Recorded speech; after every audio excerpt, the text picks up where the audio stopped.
What's poppin'? poppin'? It's Ari And Max from BHS Studios with a brand new book club. Let's just dive into it, why don't we? Hmm. Max, what book did we read this month? Well, we got a good one this time. Crime and Punishment by Fyodor Dostoevsky. A classic that Max dragged me into, but alas, we got through it. First and foremost, who is Fyodor Dostoevsky, and when was this book written? What was the context surrounding this book, Max? Well, the context surrounding this book was, Fyodor Dostoevsky's pretty sad life as a writer, on top of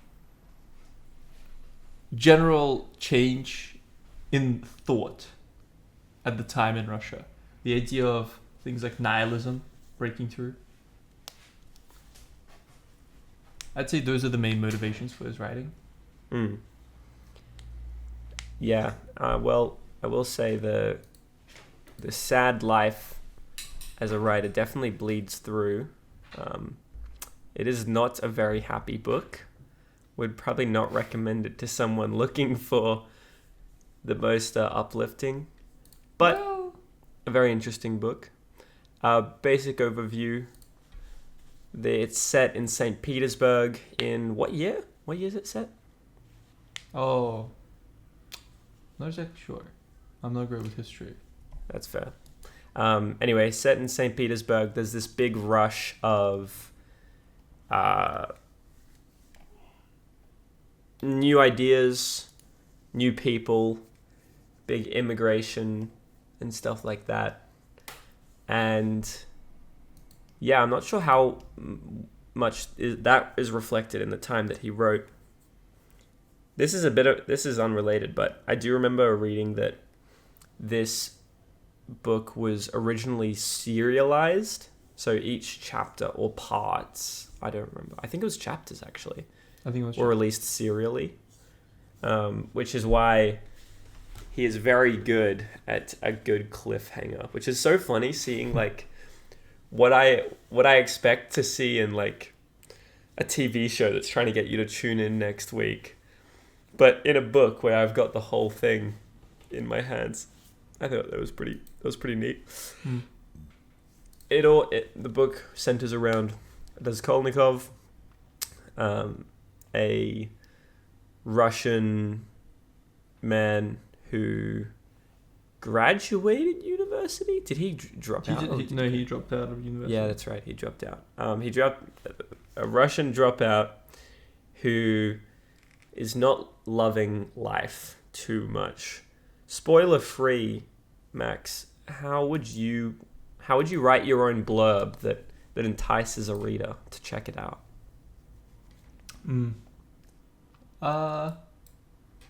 I'd say Crime and Punishment as a book is an analysis of crime and its punishment, funnily enough. And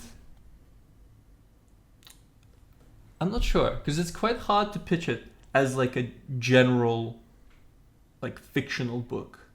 I think it kind of, it's not per se, I wouldn't recommend it as just like a really light read. I would say that it's something that is actually, you would want to read because it's challenging. So, as a pitch, I would probably say a downtrodden student, down on his luck, faces many moral questions and undergoes severe dark times. And In the the consequences... In the face of said questions. And kind of the effects of that on him and those close to him that he affects. That's fair. That's a pretty good book. Summary, without trying to give away too much. I'd say, yeah, I feel like each plot point is actually very important that it's not spoiled. Yeah, Because I agree. I feel like if I knew what was happening next, it would kind Yeah. of take away from it. Yeah, that's true. That's fair. And so who do you reckon should read this book? Who would you recommend it to?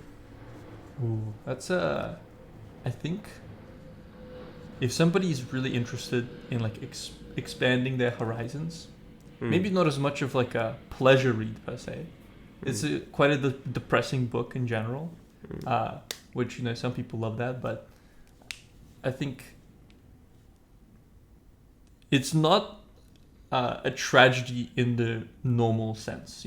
I would say it's an almost BoJack Horseman-esque kind of thing, but I'd say even darker.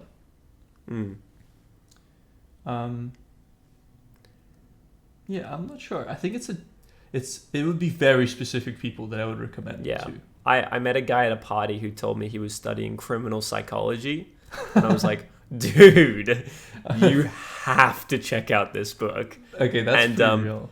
He was so shit-faced. I was sure he was not going to remember our conversation. So I wrote down in my notebook, Crime and Punishment, Fyodor Dostoevsky. And then I took a photo of it with his iPhone, just in the hopes that one day he'll be like scrolling through his photo reel, and he'll stumble across it and be like, what's this? What's this book? Yeah, I think if you're interested in criminal psychology, if you're interested in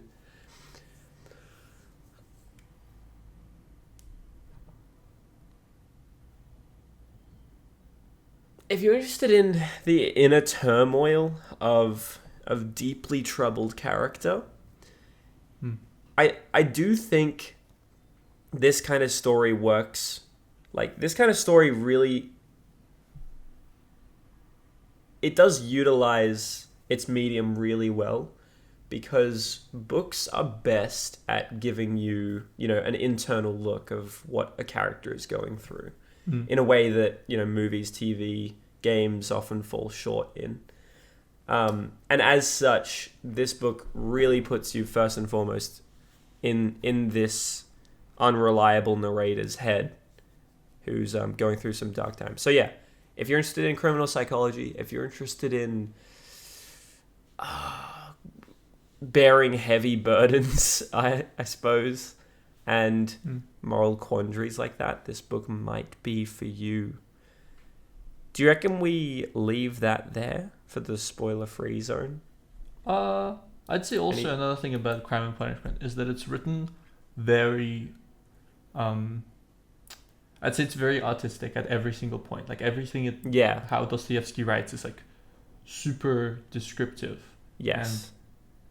And almost like things that another author might find like mundane and gloss over, he goes into in excruciating detail. So, like the world bleeds from that character and his perception of it in very descriptive ways. I'd say it's, I don't know. It's all I think.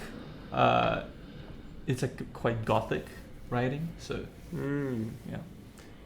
Yeah, fair. So if these kind of ideas resonate with you, then probably give it a pause. Check out the book. I wouldn't recommend it to everyone. And I think if we did pick a book on this podcast where like it got, I don't know, below a 7 or a 6 in my own rating scale, I probably wouldn't recommend it outright unless it's like, once again, a very specific book. But I will say this was an interesting read. And if you're interested in classic literature, criminal psychology, and this idea of extreme moral turmoil, then this might be the book for you. Cool. For sure. Should we call it there? Yeah, sounds good. Cool. And now for just the cool cats who are happy having books spoiled for them or have already read the book, we will begin discussing it in a bit more detail. Spoiler zone. Spoiler zone. Now, where to begin, I suppose? Where would you like to begin? Whew. Our protagonist? Raskolnikov. Yeah. I think he was. It was quite interesting because it was almost. That's why I commented that it was almost like BoJack Horseman, but at the same time, not really. In that, I feel like he wasn't written for the reader to like him. I don't know. Yeah. It seemed like he was constantly brazen, and he didn't really have a lot of moments where he was supposed to redeem himself. Almost like it really felt like he was struggling against like the characters that were considered good, you know, in almost everything he did. So I think it was quite interesting. I don't know. I still quite liked Raskolnikov, but it was definitely not the same as BoJack, where you're basically begging for him to get a good ending, you know? Yeah, that's fair. So Rodion Romanovich Raskolnikov at the start of the book is this, very sad dropout who's down on his luck, weighing up this crime that we don't even know what he's referring to yet, weighing up the pros and cons of it. And he goes through this first part. He meets Marmeladov. He gets a letter from his mum, right? Does that happen in part 1? Yes. I feel like it does. And he's just seeing all this evidence of his own inadequacy and how this one crime will be justified by all the good that it'll bring, quote unquote. I think Maladov's actually a very interesting character as well. Oh yeah, Marmeladov's intro was like already the book is quote unquote difficult to read because it's written in this way where you really do not like the protagonist, like you said. And then Marmeladov is like, he shares how his wife's doing everything she can and he still is spending all of the money that she earns on alcohol, like drinking his sorrows away. Yeah, that was pretty fucking depressing.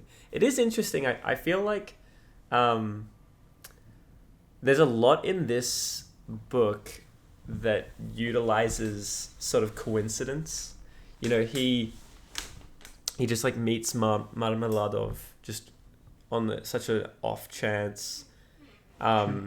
His crime is extended into another person through the off chance of her sister Lizaveta, like visiting her that night, which is pretty rough. And there are a bunch of other instances later in the book where this occurs. Do you feel like Fyodor uses it too much, or does it fit the world, or did it ever come off as like strange, the amount of coincidence that happened for you? I don't think so. Yeah, I find I think the general idea, also like if you think about a coincidence, that's also kind of ties into like the themes of things like predisposition versus environment. And like I feel like fate is also kind of an interesting thing that kind of relates to it.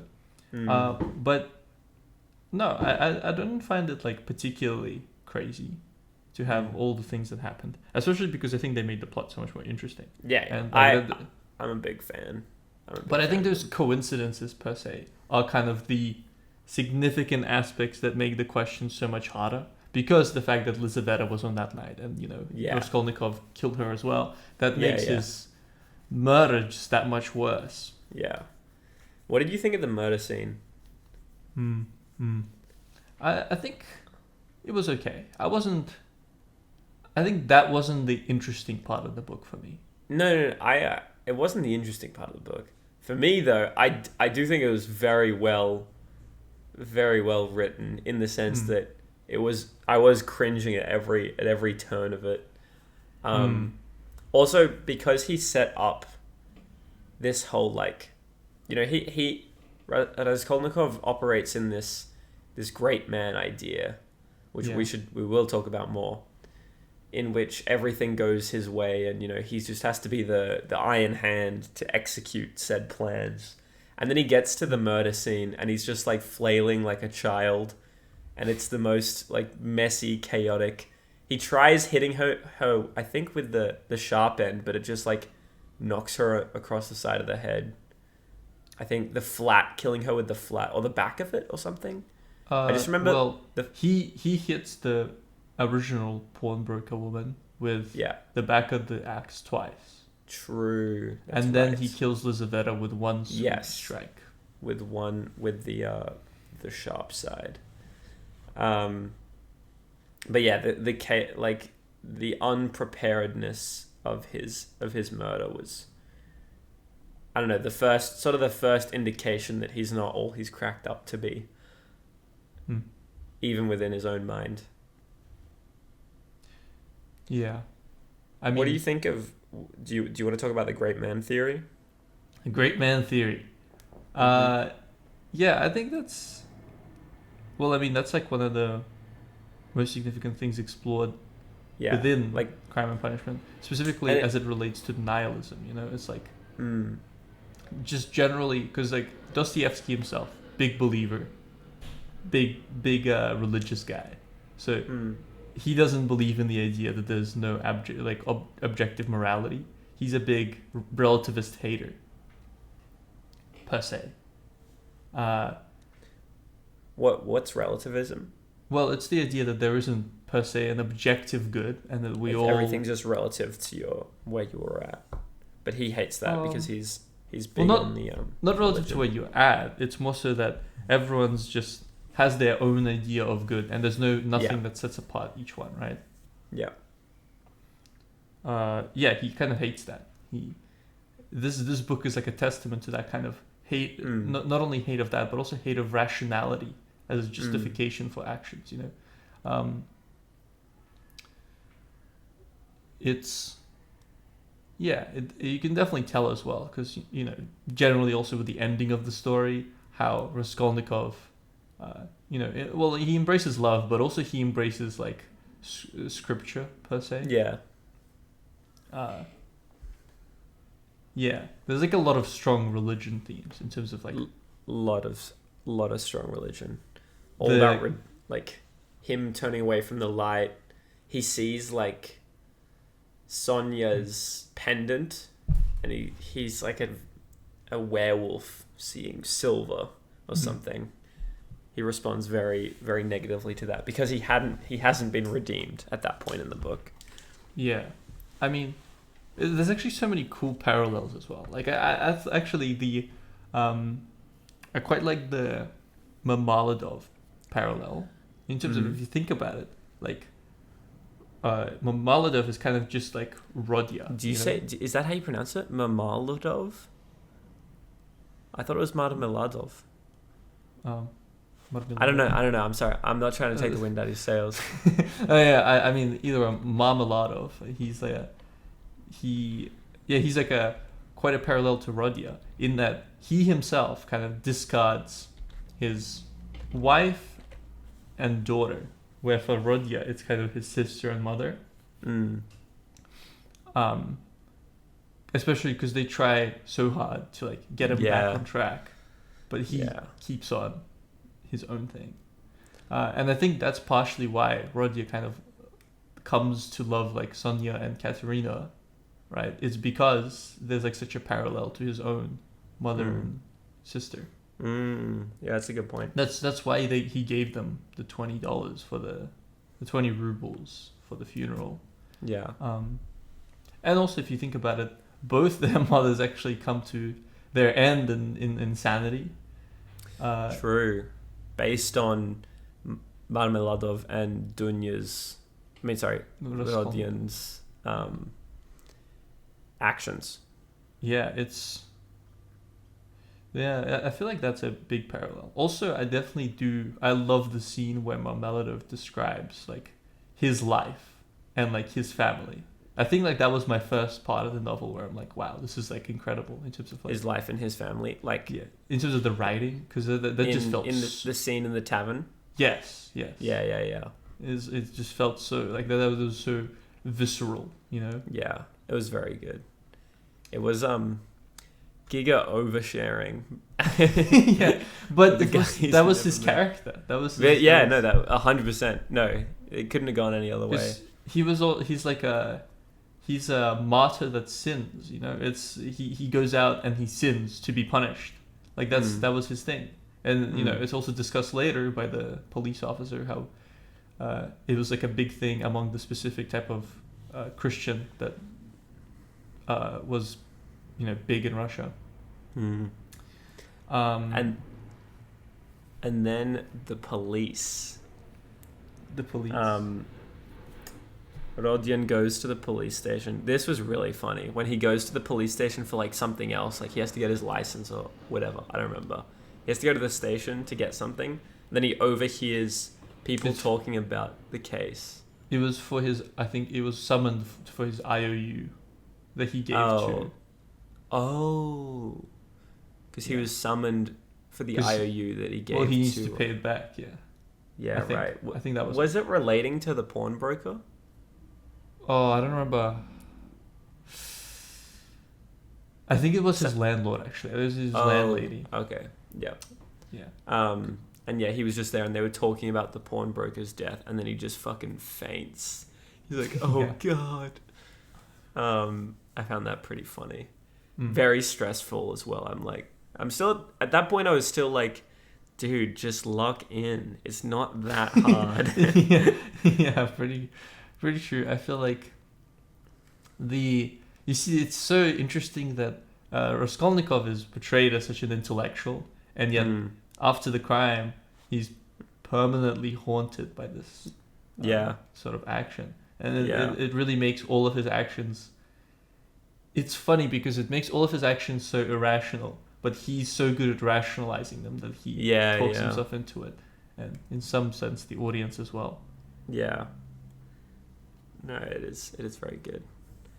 What was that? And you know, that's actually in itself an interesting thing because it's sort of the idea that one can rationalize themselves into anything, which relates back to the idea of rationalism as a justification for moral action. If you can justify yourself rationally as an intellectual into any action, does that really give you a predisposition to commit a crime? You know, like does that give you the moral right to do it when considering you could do it for anything in terms of rationalizing that specific action? You know. Yeah. So in some ways, this kind of like, I mean, that also kind of relates to the idea of the Uberman. Like, does it, you know, what is it? How do they separate these kind of Superman that Raskolnikov talks about? You know, if you think about it, what he talks about is just somebody who has a new thought and somebody who can kind of step over the barriers, the obstacles of society. And having this kind of level of rationalization, of being able to rationalize any action that you want to undertake, is this kind of destruction of barriers, you know? And that kind of the man who can break the barriers is predefined as somebody who can break the barriers, like in thinking, is self-justifying for your moral action, you know? And Fyodor is not a fan of this. No, he's a hater. No, very clearly.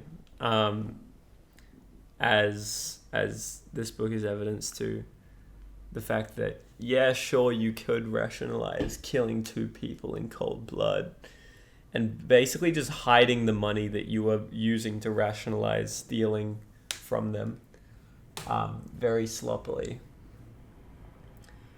The thing is, though, in the world, like in this world, so Raskolnikov does believe that like Napoleon is a great man, right? Because of his ability to just see a vision and then execute those plans without consultation from any moral code or whatnot like that. Is that correct? Yeah, sort of. Yeah. Does Fyodor agree with this? Because, or does he is he positing that Napoleon was just as damaged as Raskolnikov? Well,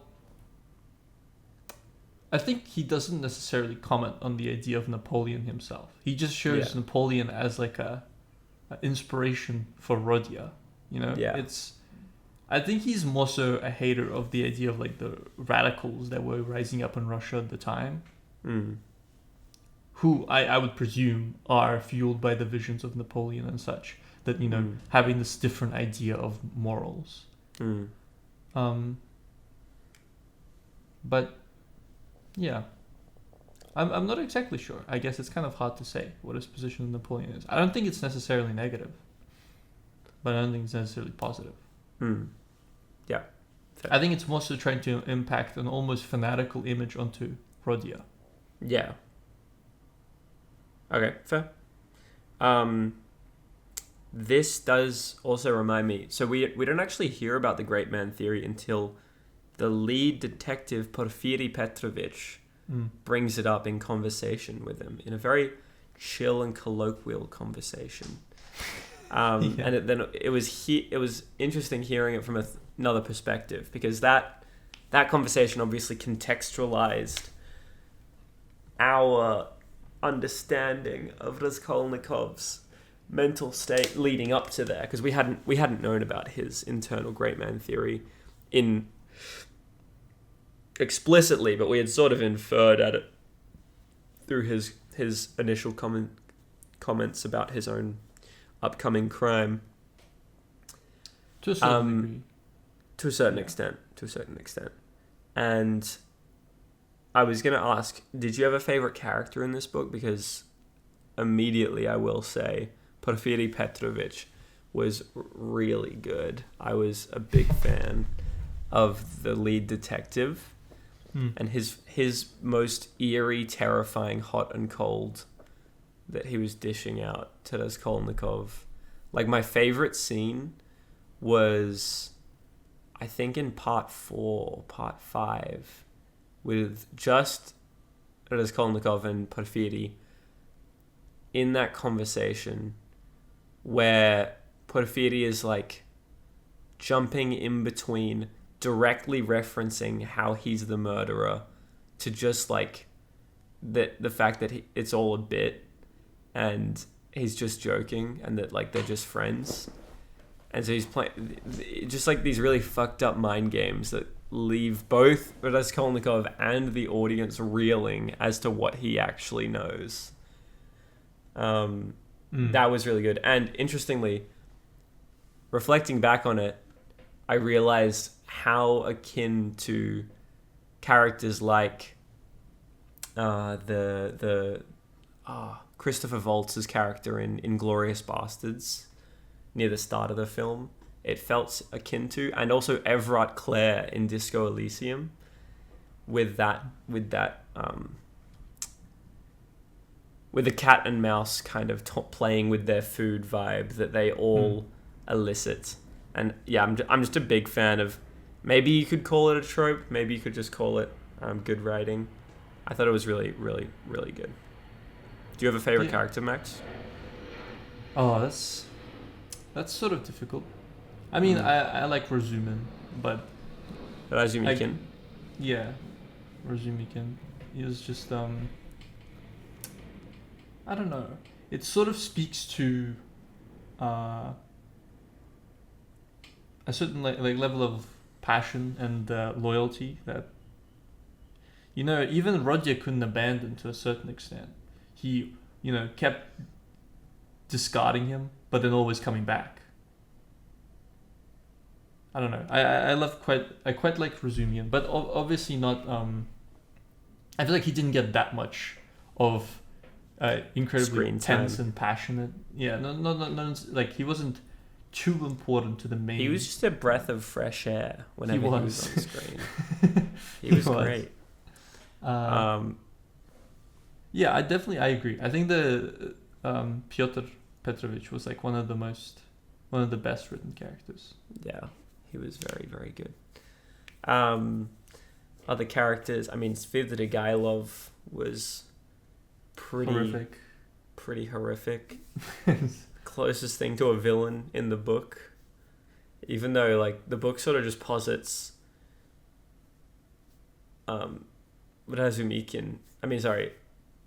Raskolnikov borderline as his own villain, his own internal villain, because he's the sinner who's unredeemed for so much of it. But no, Svidrigailov is very, very scary.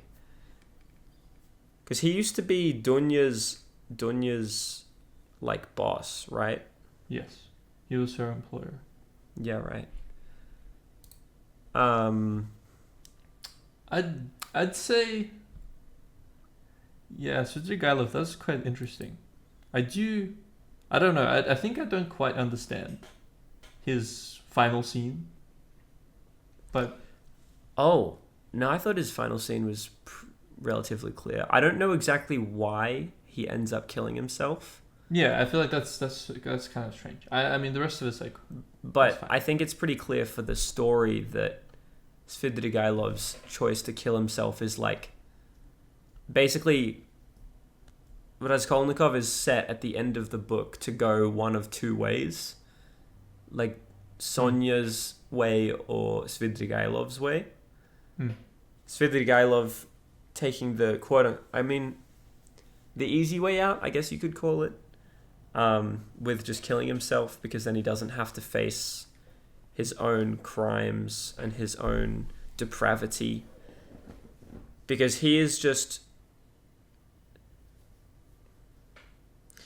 Yeah, I guess I agree. I sort of struggle to see the character reason why he made that decision, but I could see the thematic writing for it to say that was the option that Raskolnikov could have taken near the end.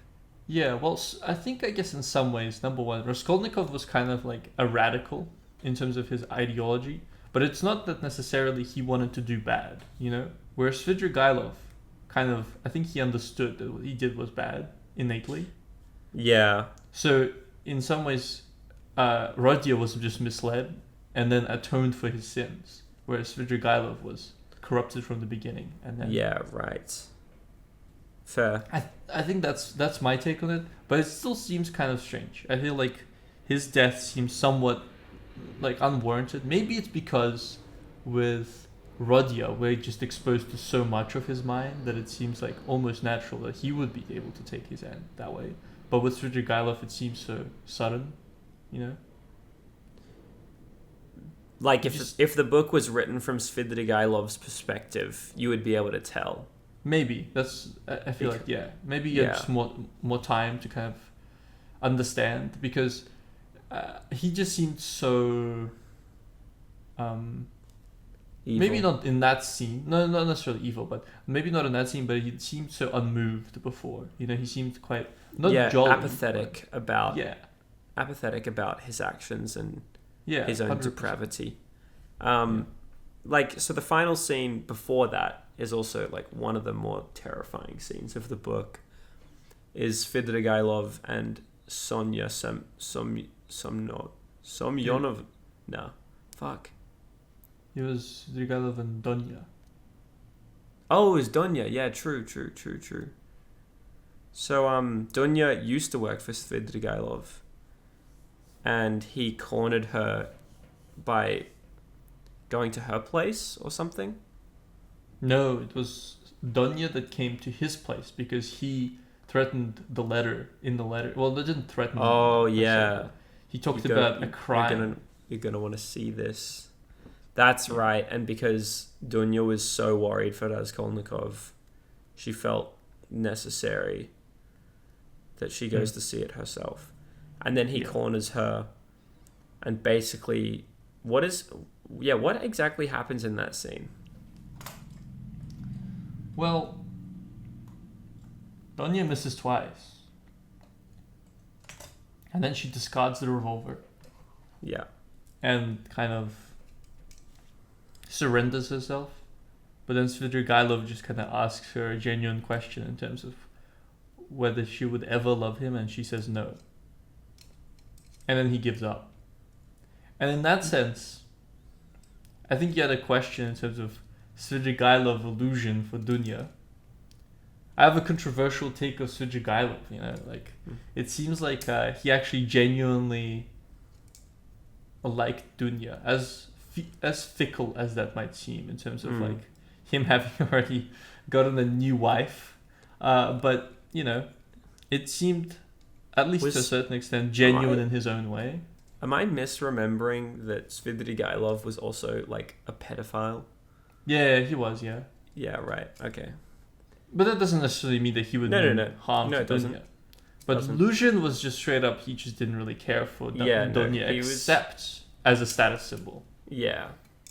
So you're on the Svidrigailov over Luzhin for Dunya. Yeah, I'm a big I'm on the controversial train. Well, obviously we got Razumkin, which is the best of all worlds. So no, but that's not an interesting question. Yeah, it's boring. Okay, how do I defend Luzhin to make it an interesting? Look, he wanted to give her the best life that a St. Petersburgian woman was going to have ever. That's true. He was gonna provide for all her needs, and she can go shopping on his dime or whatever. I don't know. I feel like Luzhin is a really unlikable character. Yeah. And the way he talks about and to her is pretty infuriating. I think Svidrigailov at least has passion. It's just maybe he has too much passion to share around to maybe some people who also can't consent to that passion. You can't blame a guy for being too passionate. Yeah, let's reel that back. But yeah, I think I will say Svidrigailov was obviously more of an interesting character than Luzhin. Luzhin was just like Dunya's own antagonist, I suppose. I really like Dunya's character as well, by the way. She had some really good, some really solid lines and monologues and stuff. I really liked her monologue at Luzhin at the restaurant when she was like basically breaking up with him. I thought, wow, this is a very well-written woman for a book that was written 1866. 1866. Like, yeah, was very, very impressed. Yeah, it was. I like Dunya as well.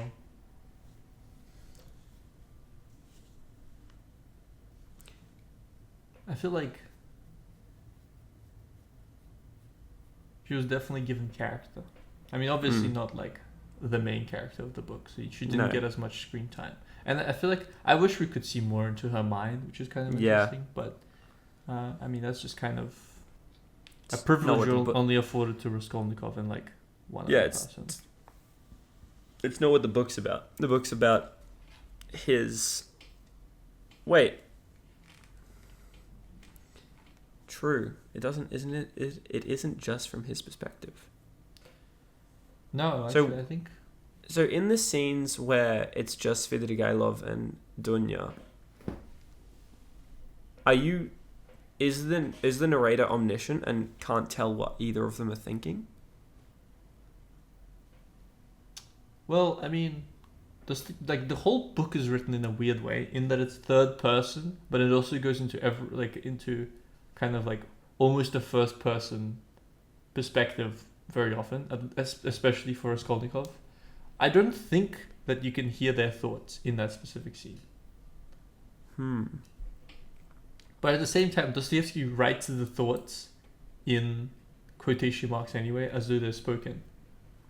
And then he says he thought, you know. True. So not sure, but I don't think you can hear their thoughts. So for what other characters haven't we talked about?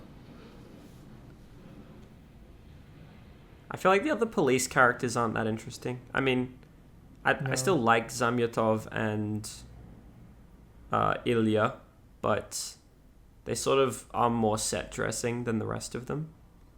Yeah, that's true. So there's definitely And then there's also who is the roommate? Was it Luzin's roommate?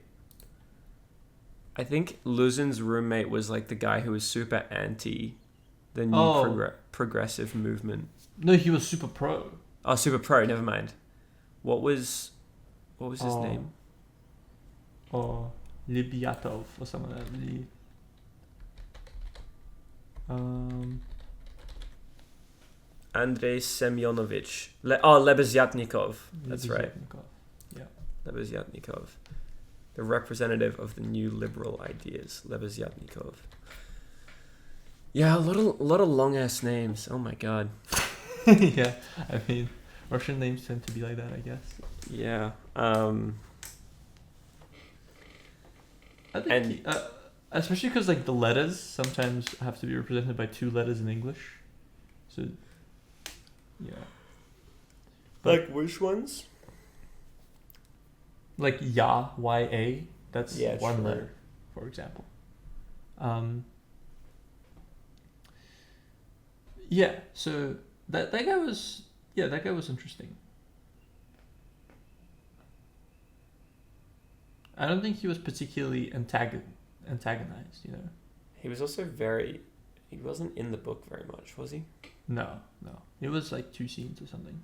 Yeah. The landlady and the chef / maid who worked in Raskolnikov's building. Yeah, the landlady. It's. I feel like that part's pretty. Like, she wasn't really given much character per se, but that was kind of on point. That was the goal, is that you shouldn't like her because the crime is supposed to be, in brackets, victimless, because she's like a really bad person, you know? Because you want to have a certain level of justification on the radical side. Wait, who? Well, for the reader, you shouldn't. No, I feel like it was on purpose The landlady he doesn't kill. That's the. Sorry. Yeah, the pawnbroker. Yeah, the landlady was actually. That's true. The landlady was cool.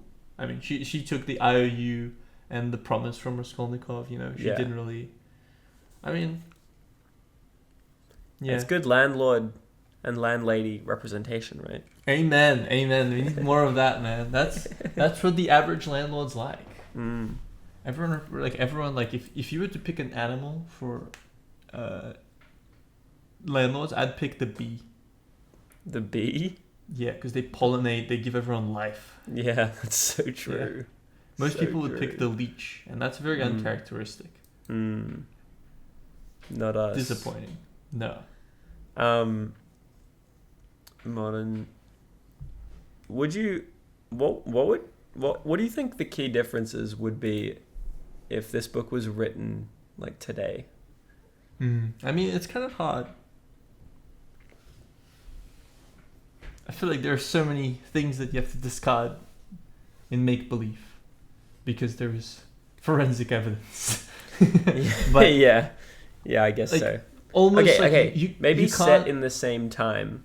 Let's say set in the same time, but written today. What differences do you think would have happened? I feel like most people don't write in the same Gothic style, and like in that extent, like no, not enough. Like it's not going to be described. It would have been shorter. It would have been way shorter. I feel like Dostoevsky just like goes on and on about like everything. So it's in number one. In a good way, you would say. Yeah, in a good way. I mean, uh, in a, I wouldn't say it's like objectively good, but I like it. I think, I don't know if people would involve religion in it. I mean, the whole point of the book though, it seems quite topical for the time. So Yeah. I wonder if it would be written now. You know. Yeah. But actually, it's funny because I feel like the whole idea of moral relativism is now like way more widespread. I mean, kind of like in terms of number one, there's not as much religion, so it would by default be much likelier. Mm. So maybe it is topical. I guess this kind of idea would stand the test of time anyway. Yeah. I think it's interesting. The name of the book, Crime and Punishment, because I feel like we're much more focused on the punishment. Oh yeah, In the it's book. like the first part is crime, and then the final 5 parts are punishment, right? So it should be really like punishment and like a little bit of crime.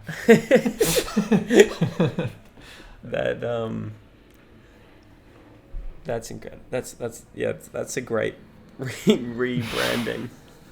You should be Yeah. on his marketing team. Yeah. It has a really good punch to it. Yeah, наказание и чуть-чуть преступление. Is that the name? Well, it's called преступление и наказание in Russian. I see. And a bit of punishment. And and a bit of fun. Would you attempt to read it in Russian? I think it would be like a lot of work because I think it would probably be quite old. I mean, you can even tell just from reading it in English. Yeah. That it seems like. And that's with translations. Yeah. So Like I remember seeing the thing where it's like the translation that was written like 50 years ago is even harder to read than the modern translation.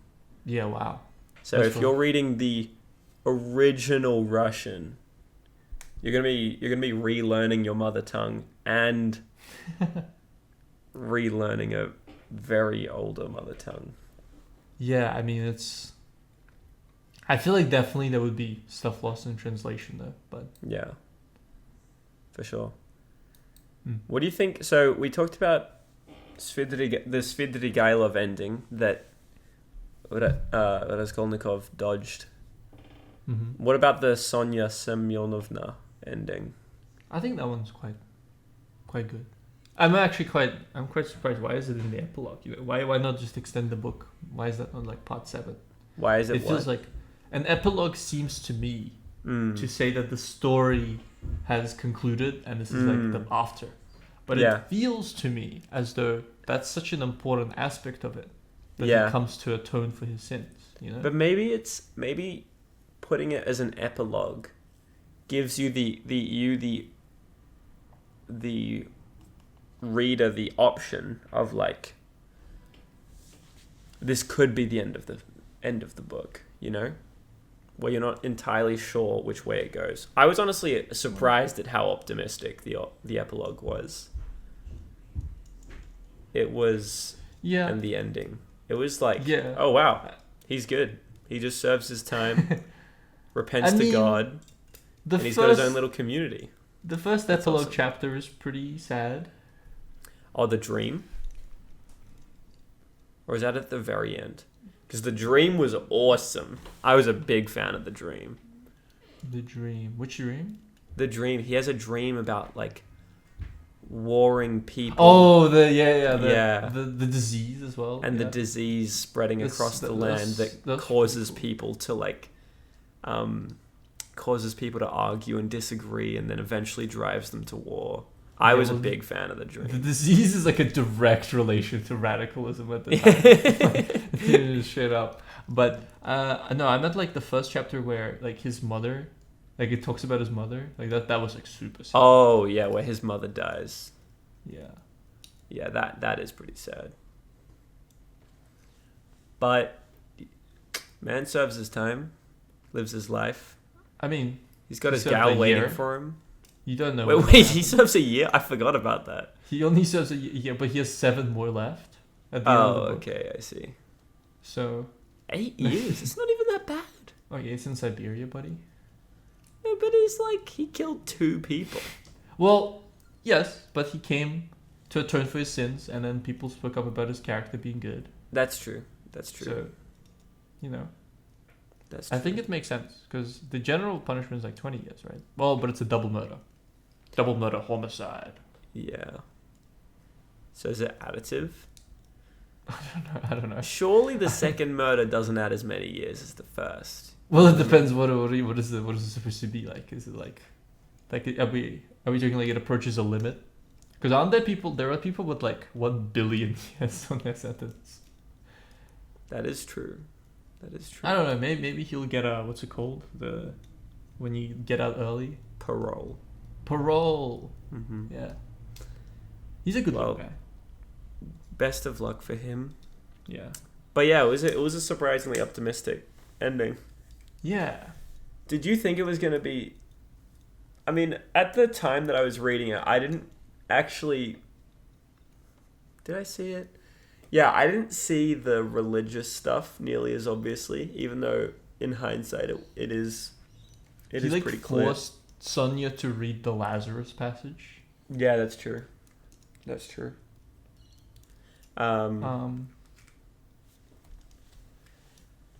I actually, maybe it was like near the end I was realizing it was much more on the nose. I don't remember.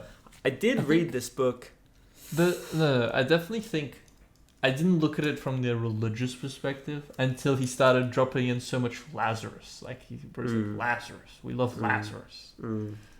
Like, yeah. And at the end of the book, it's pretty obvious. That is true. So I read this book. How long ago? Was it like 6 months? 9 months? Yeah. Something like that. 7 months. Read this book a while ago, and interestingly, so I read most of it as an audiobook because I was the sickest I have ever been with walking pneumonia, and I was bedridden for like 2 weeks straight. And so most of my days was just like wake up, press play on the audiobook, and like try to get food and then lie in bed listening to the audiobook because it meant I didn't have to have my eyes open, which was really good. And interestingly, I saw parallels between the squalid, depressing state of Raskolnikov's mentally induced illness with my own, I hope not mentally induced illness, just being bedbound. And yeah, his descriptions of his like just constant fatigue and illness and everything was really good. But yeah, it was quite good. Who would you pit as maybe the 2 or 3 most important characters other than Raskolnikov? 2 most important characters. Did you say? Yeah. I'd say...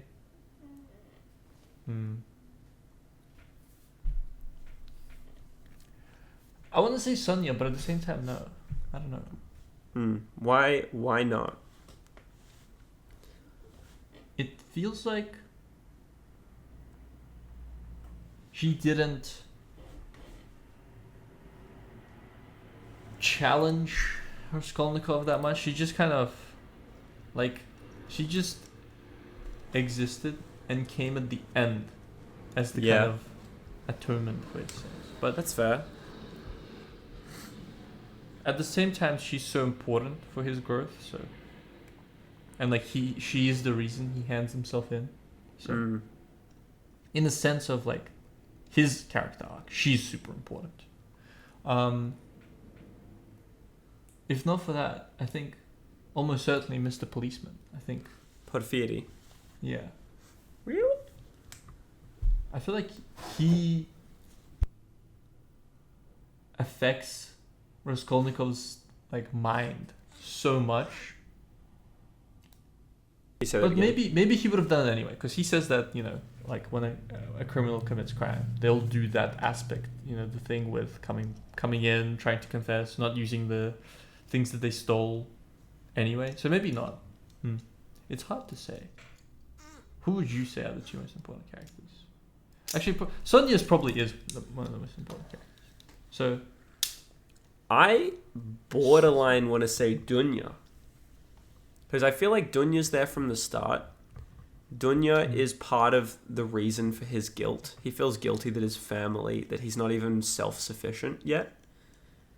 He feels guilty that, you know, they're coming to see him to make sure he's okay. And Dunya's like his basically his closest friend throughout the book. He despises Razumikin because he's like, Razumikin is the good ending of Raskolnikov. He's the man that Raskolnikov could have been. Like he stays at uni, he gets his degree, he takes his editorial / Wait, I don't remember her hating him. Did she hate Razumkin? What? No.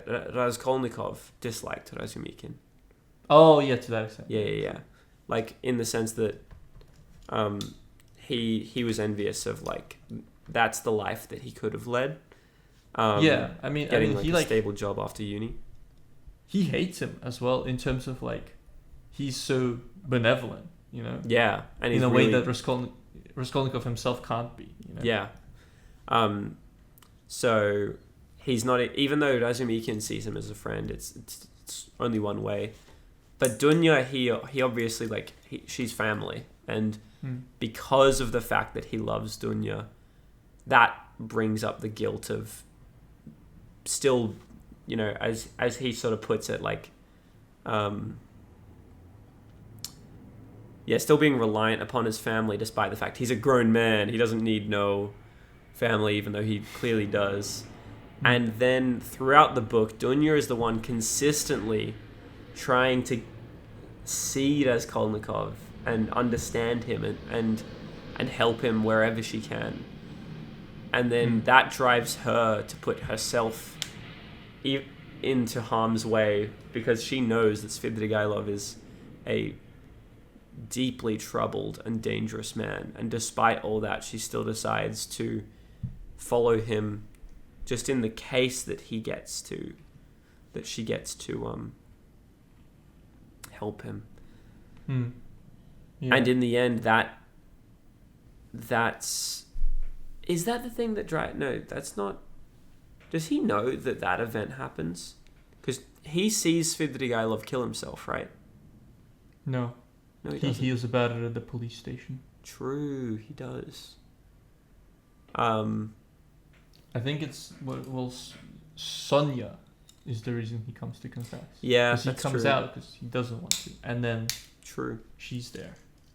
I feel like if I were to pick two, it'd be Dunya and Sonia. Yeah. It just felt like the easy way out. It felt like the easy way out, you know. Yeah. That's fair.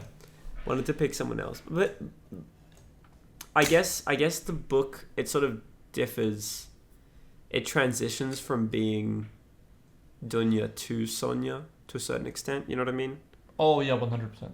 Like Sonia is basically a side character. She's just Marmeladov's only daughter from the previous marriage to becoming his redemption. Yeah. Well, she's also like a martyr in a way that Raskolnikov can't be. Yeah. You know? Or in the way that he needs to be. Yeah. Like Sonia has sinned. But actually, I wonder if Fyodor Dostoevsky saw it that way. Yeah, I don't know. In terms of like, would from his perspective, her sinning also be bad? But she's repenting for it, I guess. I don't know. How is she repenting for it? Well, she prays every day. True. That's interesting. But yeah.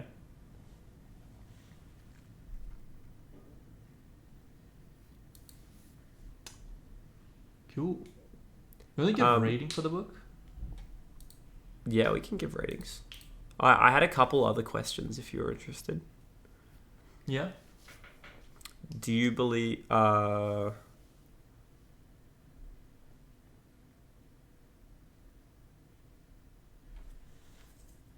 which one of these?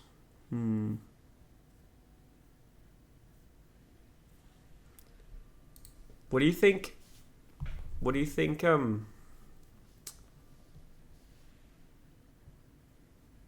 Dostoevsky thinks about law?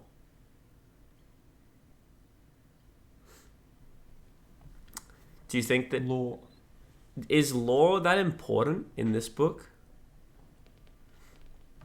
Or is law just used as a stand-in for religious good?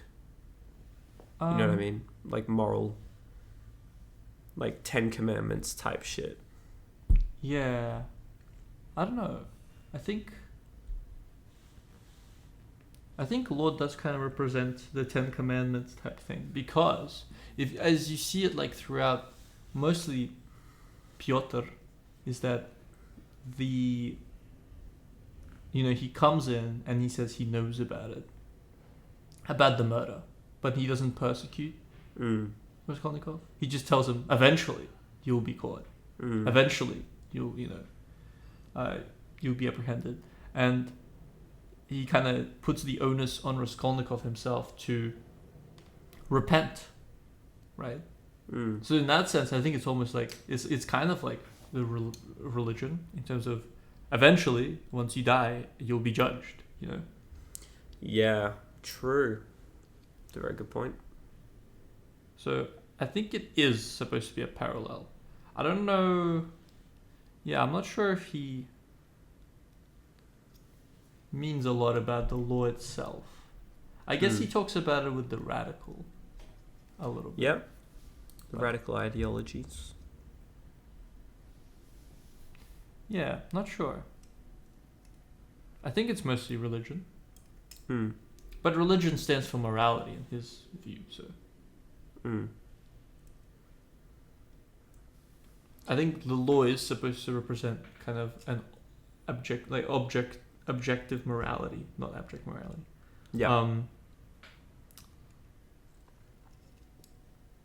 Something written in stone, you know? Yeah, I would agree. But the law is kind of interesting.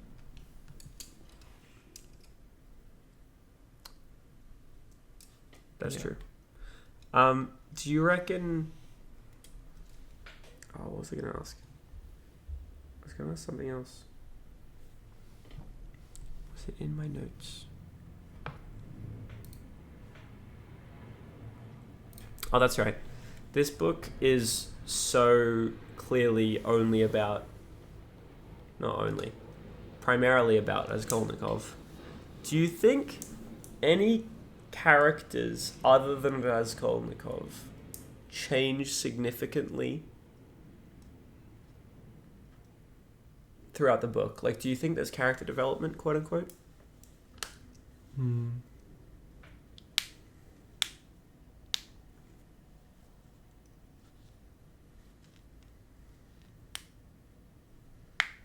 I don't think so. I can't think of any. Because it feels like basically all the characters just travel along their already trodden path. You know what I mean? Yeah. Like his mother and Sonia's mother both tend towards that madness. Dunya and Sonia both tend towards caring for Raskolnikov. And I don't think they really change. Yeah, I don't think they... And Mameladov dies, so dies. His character opens with him being a raging alcoholic that's clearly going to drink himself to death. And Shocker, he more or less drinks himself to death. Yeah. And Svidrigailov is evil. Luzin is evil. You know. Yeah. True. They come and go and they serve their purposes. So it is very much like it's a long book, but it hones so specifically on Raskolnikov. Raskolnikov. Yeah. If you were to see some sort of prequel, sequel, spin-off book or something like that. There's a prequel. Oh, there is? Well, it's not a prequel per se, but what is it? Like it's one of Dostoevsky's books. It's not a prequel per se, but it's like a spiritual prequel. Yeah, right. Let me check. It is. Oh. I'd like a picture describing Dostoevsky's books. But one of his books is considered a prequel, or at least a prequel in ideas and characters.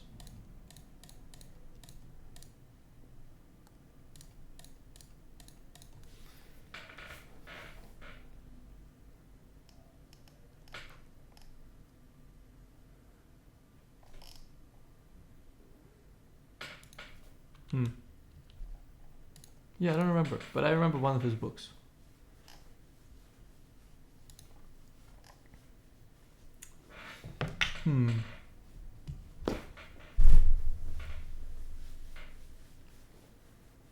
Anyway, there is a spiritual prequel. Yep. I guess I was going to ask if you could see any sort of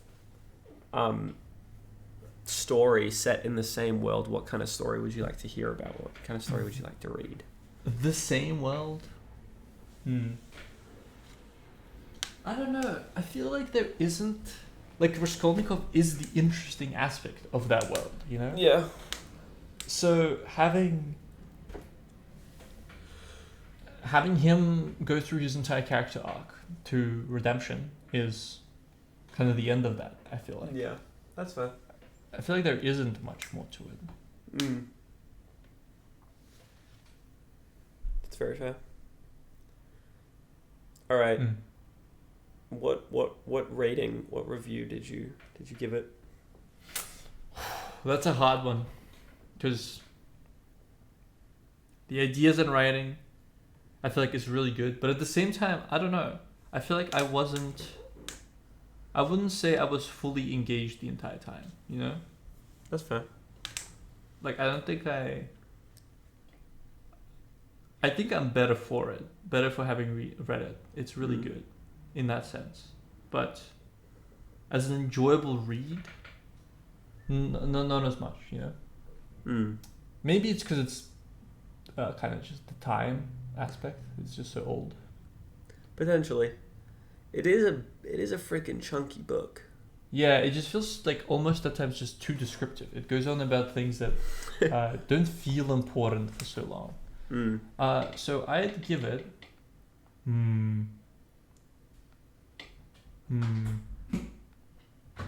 Maybe...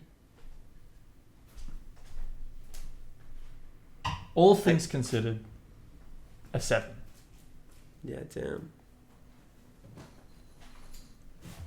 Fair enough. I think I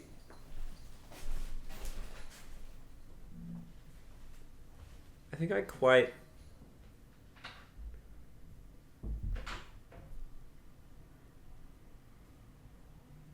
I quite enjoyed parts of it. I mean, a good deal of it. I think my only issue was sometimes it dragging a little. And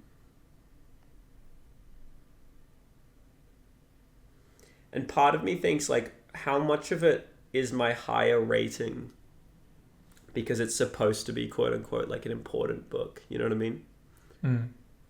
And there might even be parts of it where, like, if I reread it 10 or 15 years from now, I'll be like, oh wow, this is like a literary masterpiece or whatever. But yeah, I feel like I still want to give it like 7.5 or 8 or something. Okay. Something like that. You gonna settle on a 7.75 or a... 7 point... Probably, maybe just... Because it should round up, so probably 7.8. Just keep it clean.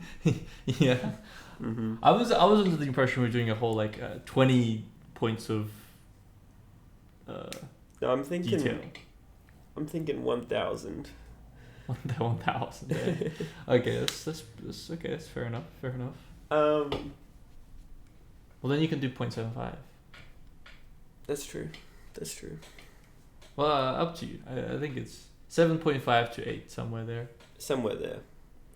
It is Okay, difficult. This is because I do struggle with attempting to fit to the bell curve, because I feel like I just only read books I like, which is really frustrating, because then it sets me up for because I've read an amount of books, and I know what I like, and now if I pay attention to better and better recommendations, the average of my books should be moving down, because there'll be books placed higher, which means I have to update everything to push it down.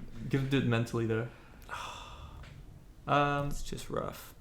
Yeah, I feel like the thing is, I loved the ideas and the kind of moral discussions in these parts of the book, and the interesting parallels that Dostoevsky kind of creates.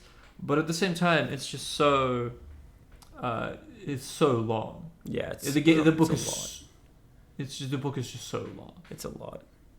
I've read long books where a lot happens. You know what I mean? Where they don't feel long.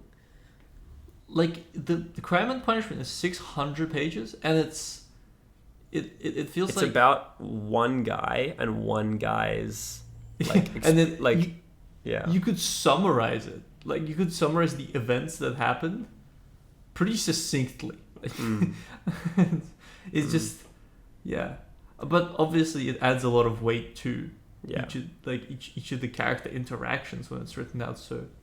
And there is also detailed. something to be said for being exposed to similar ideas multiple times, for actually for sure. conveying magnitude and things like that. 100%. I've seen, you can read a summary of a non-fiction book and be like, oh yeah, I get the book. And then if you actually do read it, then you get the same idea, but in solidified deeper, just by the nature of the fact that it gives the same idea to you in multiple ways and more examples. Yeah. Also, Crime and Punishment is written so artistically, so almost abstractly. Each of the characters feels so extreme that I feel in that way it's beautiful for the ideas part. It makes it very strong in that sense. But at the same time, it's so. Well, it's almost like reading Shakespeare at that point. I don't really like that level of kind of. Not unrealistic expression, but it feels so not almost staged caricature. Yeah, I guess everything is done with purpose to send a message. Yeah, and not so much to make realistic characters per se. That's fair. But it is beautiful. In that idea way, I think that way it's just shines so brightly that it kind of still put it at a 7 for me. It is definitely a very interesting book. It's made me think a lot. So yeah, I like that. I'm also a fan.